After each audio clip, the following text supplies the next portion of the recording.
I'm Sergeant Vincent Cole with the Phoenix Police Public Affairs Bureau. The information, audio, video, and pictures you're about to see are intended to provide details, as we currently understand them, of an officer-involved shooting that occurred on March 12, 2022. This video may contain strong language as well as graphic images, which could be disturbing to some people. Viewer discretion is advised. This incident occurred in the area of 75th Avenue and Buckeye Road when Phoenix police were called about two men refusing to get off of a bus. One of those men was later identified as Adam Vespoli. Here's audio from the 911 call. Phoenix 911, what's the location of your emergency? It's going to be with a city bus at 75th Avenue and Buckeye southbound. 75th Avenue and Buckeye southbound? And what city bus is it? Bus number is. And what's going on with the city bus? Operator's got a couple passengers who are refusing to exit the bus. They were asked to, they were advised they can't sleep on the bus, and they keep falling asleep. Right now they're asleep again, but they're refusing to exit the bus. We would like to have them removed if possible. The bus was stopped at the intersection of 75th Avenue and Buckeye Road. A patrol officer arrived and parked his police Tahoe at the front of the bus. The officer boarded the bus and instructed both men to get off. Let's go, gentlemen. Off the bus. It's done. The bus is stopped here. It's not going any further. The officer's body-worn camera stops recording before the second subject gets off the bus. Body-worn cameras are used by all officers assigned to patrol and several specialty units.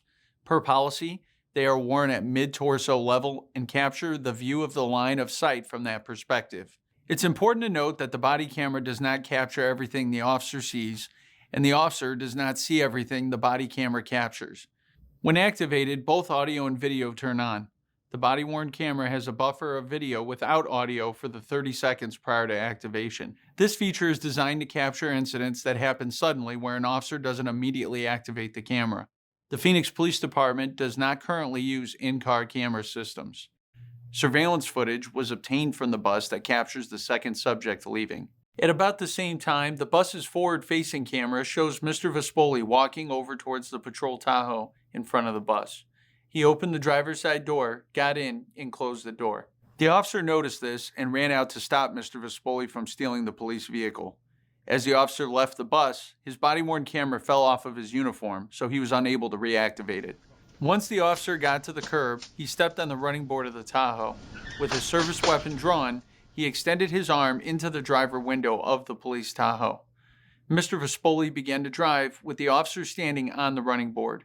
That is when the officer-involved shooting occurred. Here is the incident again. Please note that the audio from the bus camera is slightly delayed.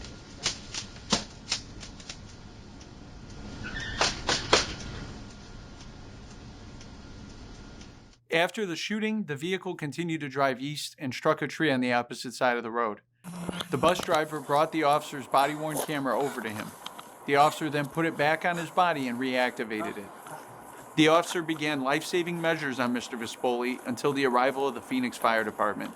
Mr. Vespoli was transported to a local hospital where he died from his wounds. The officer involved in this shooting has been employed with the department for 3 years and is assigned to the Maryville-Estrella precinct.